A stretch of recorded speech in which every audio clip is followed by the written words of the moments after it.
Yo, yo, yo, what's going on, Team Tweedie? I hope you're all super well. Welcome to episode 13 of Hashtag Ask Tweedie. We got Dad here with us today. How you going, mate? Jet lagged. Jet lagged and tired. We got Claire in the background, Facebooking. Hi guys. So, we got 3 questions. We're heading off to Dad. Oh, well, Dad, we're heading off to dinner pretty soon, and Dad's pretty tired, so we're just going to smash this one out for you guys. Smash it. Just smash it out. And I think it's going to be interesting to have Dad here and in the future episodes as well, and some other videos, because you're just going to have inside information about what I did when I was younger and everything like that. So if you have any questions for myself and Dad over the next couple of weeks, make sure you leave them in the comments below, and then we'll get to them as soon as possible. So anything about what would be an interesting question, like what I did when I was younger, whether you should run, whatever, something like that. So, first question. How do you stay confident? Oh my goodness. How do you stay confident when playing with older players? For example, an older age group or the first team?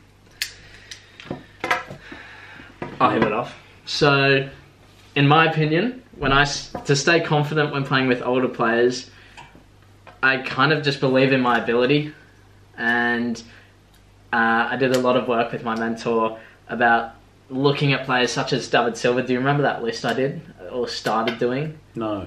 Okay. Well, it was a list that basically trying to see a football player that's very high up and putting them on the same level as yourself.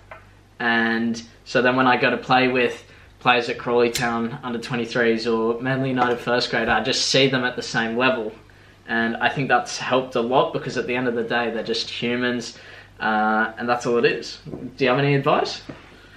Well, I think there's a more important question about whether you should be playing with other older players anyway. I mean, I can remember when you were young, it was always a question about, if you're a very talented player, if you play with your own age group, then you completely dominate. Yep. Which has its advantages. It's very good for confidence. Yep. If you go up an age group, you get more challenged, and and I mean, you did play up in age groups a few times. Oh yeah. One year. And well, then a couple you did times in the under season. 13s, but you were in the under 8s. You were playing 8s and 9s, Alright. and something like that. Yeah. Anyway, I think you played 7s and 8s as well at the same time. As time's gone on, I've thought your players are actually better off to play in their own age group, because there's no rush. And the best example, when I was in the under 18s, and I really wanted to play in the under 20s, and my coach Fernando said, "Why do you want to do that?" Yeah, that's right. And what happened? I got signed at, I was in the reserve squad for the Western Sydney Wanderers because I did so well. So yes, but I mean, that's not the question that's being asked, though. The question that's being asked is, how do you remain confident? I think you've just got to remind yourself that if you're playing against older players, then someone's invited you to do that. So someone thinks you deserve to be there, so you deserve to be there. Yeah. That should be enough. Just keep reminding yourself every day, I've been invited to play at this level. I deserve to be here. It's a good point. Next question. I like that one. Second question. I don't really know what to do on a rest day. I always feel bad on rest days because I ain't doing anything. So what do you usually do on your rest day? You have a bit of insight on this. When I have a rest day, what do I do? In Australia, I used to sometimes go down to the pool and do some laps. I remember that. Yeah, something else. But I mean, let's talk about rest days in general. When you were younger, there was less emphasis on this. I reckon it's only been in recent times. Maybe it's only recently that we've found out more about it. Do you think that's because it's evolved, or do you think now because I'm older that my muscles start hurting a lot more than they did back then? No, I think it's evolved in sport generally. I think there's become much greater awareness that you shouldn't train every day. Yeah. I mean, you used to train every day, and my personal inclination is that if you're going to make it, you should train as hard as you can. So train every goddamn day. But you got to listen to the science says now that you've got to have rest days. 1 or 2 a week, and if the science says that, then don't feel guilty about it, but do something else.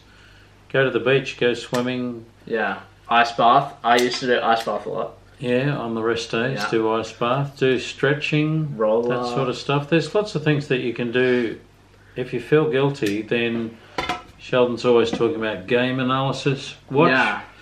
I don't know whether you really need to do game analysis, just watch football. But I think, yeah, like a lot of players think if they have a rest day, it's like, oh, I'm not training, like I can't go out and kick a ball. But realistically, you can analyze a game, anything like that. By the way, Neymar Jr. Analysis was released today, so make sure you buy that. Link in description. Yeah, buy now. Yeah, only $5 US. So I think a lot of players forget about the whole, and like for you, do you think my game improved from, what was it, when I started analysing games with my mentor in under 16s, and this was your idea to analyse games, wasn't it? We started off together, yeah. So from when I started analysing my own games to now, do you think I've improved massively because of that? Yes, I think you've got an advantage over most players because it's improved your game awareness. Definitely. But let me say one more thing about rest days. If you're feeling guilty about rest days, then channel that energy into the other days and work harder on the other days. Yeah. Next question. Yeah, good point. Work harder on the other days so you're more tired. Alright, this guy literally is a loyal subscriber. He literally bought the match analysis in like half an hour after it came out. So respect to you, bacon and egg with no juice. Very good. Yes, I see your comments. Bacon and egg with no juice. That's actually bacon and egg sandwich with no juice. So, just watch the Neymar analysis, top notch. My question, Neymar is at the moment considered to be the best player. This is a really recent question then. Yeah, like 3 hours ago. Yeah, okay. So he's considered to be the best player on the planet in terms of form. If you were to compare your own ability to Neymar at this current moment, what would you say is the difference that sets him apart as a world-class professional? Is he technically better, physically better? Love the vids. So what separates me from Neymar? Well, go. Maybe when I analysed him, I think his ability to beat players and dribble past players. Like just to see the way he not only just beats them, but the way he does it. So instead of turning into a player, he knows in his head that he's got to keep the ball away from the defender to then beat him. And then also the knowledge to hold on to that ball until the defender's close to then give a teammate space. And I think his awareness of everything around him, the defenders, his own teammates, is just amazing. So what am I missing from that? Also, his balance is very good. I think I could be a bit better on that. And man, what do you think? It's a very good question. It's a difficult question. Yeah. I mean, I'm not going to talk about Neymar. I'm going to talk about Messi. Okay. Because I'm more familiar with Messi. Mm-hmm. And you look at Messi, maybe Ronaldo, but Messi's a freak. And you look at him, and I think there are certain players that come along and they're separated from everybody else because they have almost magical qualities, obviously genetic qualities. And, you know, when you're 10, you think, maybe I could be as good as Messi. You're not going to be as good as Messi because maybe no one is ever going to be 1 in 7 billion. Yeah, and look, in my opinion, Messi's probably the best player that's ever played football. Yeah. Which is a bit controversial, seeing as he hasn't won the Ballon d'Or. Well, he's equal with Ronaldo. They're 5-5. Okay, but he hasn't won so much recently. Yeah, but anyway, that's not really the point. The point is, if you take the top 3 players, Messi, Ronaldo, Neymar, maybe you take the top 100 players. Okay. And you say, okay, let's call them all freaks. Who cares about them? Underneath that, even if you take the top 1,000 players, underneath that, everybody has the potential. You know, in my view, it comes down to hard work. So I don't want to talk about your potential here, but I think that,